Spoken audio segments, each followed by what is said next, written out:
प्रत्येक स्थान का वायुमंडल, वातावरण और पर्यावरण मनुष्य के मन और फिर तन को प्रभावित करता है। इसलिए हमारे शास्त्रों में क्षेत्र यानी स्थान शुद्धि को बहुत महत्वपूर्ण माना गया है। कुछ स्थान जैसे मंदिरों में भक्ति के परमाणु अधिक होते हैं, अतः वहाँ जाने पर मन में भक्ति जागृत होती है और मन शांत रहता है। कुछ स्थान ज्ञान प्रधान होते हैं तो कुछ स्थान कर्म प्रधान होते हैं। कई जगह जाकर मन में दया भाव आता है तो कई जगह पर जाकर मन में वीरता के भाव अपने आप जागृत होते हैं। जिस भूमि पर मनुष्य या प्राणी निवास करते हैं उसे वास्तु कहा जाता है। शुभ वास्तु के रहने से वहाँ के निवासियों को सुख, सौभाग्य और समृद्धि की प्राप्ति होती है और अशुभ वास्तु में निवास करने से मन बेचैन, चिंताग्रस्त और नकारात्मक विचारों से भरा रहता है। विभिन्न पुराणों की रचना करते समय भगवान वेद व्यास जी ने रामायण की कथा कही है। मार्कंडेय पुराण में भी थोड़े हेर फेर के साथ रामायण की कथा मिलती है। मार्कंडेय पुराण में भगवान श्री राम, सीता और लक्ष्मण के वनवास के समय का एक प्रसंग दिया गया है जो भूमि दोष का मनुष्य के विचारों पर प्रभाव को दिखाता है।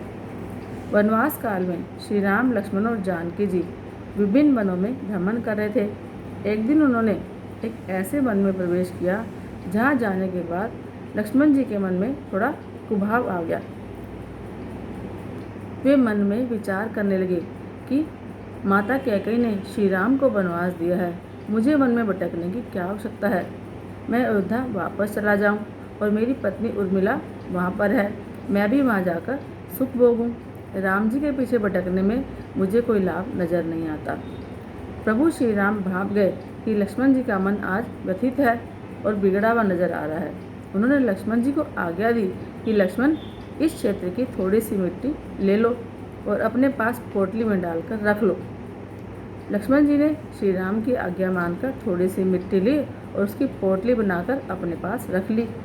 लक्ष्मण जी जब स्नान करते समय पोटली अपने से अलग रखते तो उनका मन पवित्र भाव से भर जाता।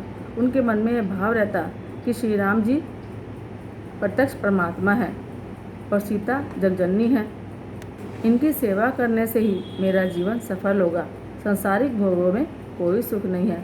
लेकिन जैसे ही वे स्नान के बाद उस मिट्टी की पोटली को अपने कमर के फेटे से बांधते, उनका मन सीता और राम जी के प्रति कुभाव से भर जाता और वे सोचने लगते कि मैं अयोध्या लौट जाऊं। यह वन में श्री राम के पीछे भटकने से मुझे कोई लाभ होने वाला नहीं है। ऐसा 3-4 दिन तक होता रहा। लक्ष्मण जी को बड़ा आश्चर्य हुआ कि मेरे मन को क्या हो गया है। एक दिन लक्ष्मण जी ने श्री राम को अपने मन की व्यथा बताई और ऐसा कारण पूछा कि ऐसा क्यों हो रहा है।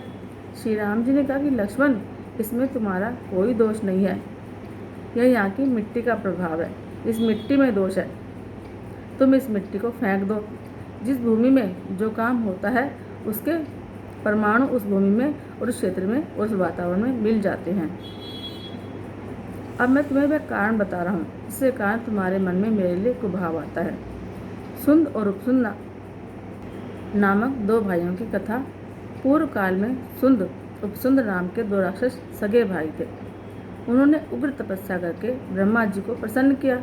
ब्रह्मा जी ने उनसे वरदान मांगने को कहा। सुंद और उपसुंद ने कहा कि ऐसा वरदान दो कि हमें कोई मार ना सके। ब्रह्मा जी ने कहा, जिसका जन्म हुआ है उसे मरना तो पड़ता ही है, तुम मरने के अलावा और कोई कारण लिखकर साथ में वरदान मांगो। और सुंद उपसुंद दोनों भाइयों में प्रगाढ़ प्रेम था। उन्होंने विचार किया कि हमने आपस में कभी बैठ तो करना नहीं, इसलिए हम एक दूसरे को मारने वाले भी नहीं हैं। अमर रहने के लिए यही सबसे बढ़िया उपाय है। इससे मरने का कारण भी बन जाएगा और कभी मरण संभव भी नहीं होगा। उन्होंने ब्रह्मा जी से वर मांगा, हम दोनों भाइयों के बीच यदि किसी दिन झगड़ा हो तो ही हमारी मौत हो, अन्यथा हमें कोई मार न पाए। ब्रह्मा जी ने तथास्तु कहा और चले गए। जो अपनी तपस्या से प्राप्त शक्ति का दुरुपयोग करता है उसे ही राक्षस कहते हैं, और जो अपनी शक्ति का प्रयोग दूसरों की सेवा करने में लगाता है, सहायता करने में लगाता है, वह देवता कहलाता है। सुंद और उपसुंद को भी उग्र तपस्या के कारण शक्ति बहुत बढ़ गई थी और देवताओं को सताने लगे। सभी देवता मिलकर ब्रह्मा जी के पास गए और दोनों राक्षसों के मरने का कोई उपाय बताने की प्रार्थना करी। ब्रह्मा जी ने तिलोत्तमा नाम की एक अप्सरा प्रकट की और उससे कहा कि तुम दोनों भाइयों के बीच में जाकर बैर उत्पन्न करो। तिलोत्तमा वहाँ गई जहाँ सुंद और उपसुंद रहते थे। उस सुंदर अप्सरा को देखते ही सुंद के मन में आया कि यह मुझको मिल जाए। उधर उपसुंद को भी यह विचार आया कि यह अप्सरा मुझको मिलनी चाहिए। तिलोत्तमा को प्राप्त करने के लिए दोनों भाई आपस में झगड़ा करने लगे। तिलोत्तमा ने कहा, तुम में से जो मुझे पसंद होगा मैं उसी के साथ विवाह करूंगी। सुंद उपसुंद से बोला कि यह तेरी भाभी है। उपसुंद ने सुंद से कहा, मैं इससे विवाह करूंगा, यह तेरी भाभी है। इस तरह आपस में कहासुनी करते करते दोनों भाई एक दूसरे को मारने लगे और आपसी बैर से स्वयं ही मृत्यु को प्राप्त हो गए।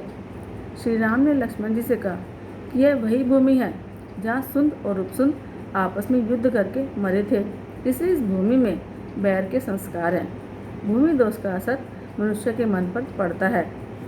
अब अशुद्ध भूमि के कारण मनुष्य का मन भक्ति में नहीं लगता और जो भूमि पवित्र होती है वहाँ भक्ति फलती फूलती है। इसलिए शास्त्रों में मनुष्य को कुछ समय तीर्थ में जाकर रहने का विधान बताया गया है। जिस क्षेत्र स्थान की शास्त्रीय मर्यादा नष्ट हो जाती है वहाँ की पवित्रता और महात्म्य भी समाप्त हो जाता है। हर हर महादेव।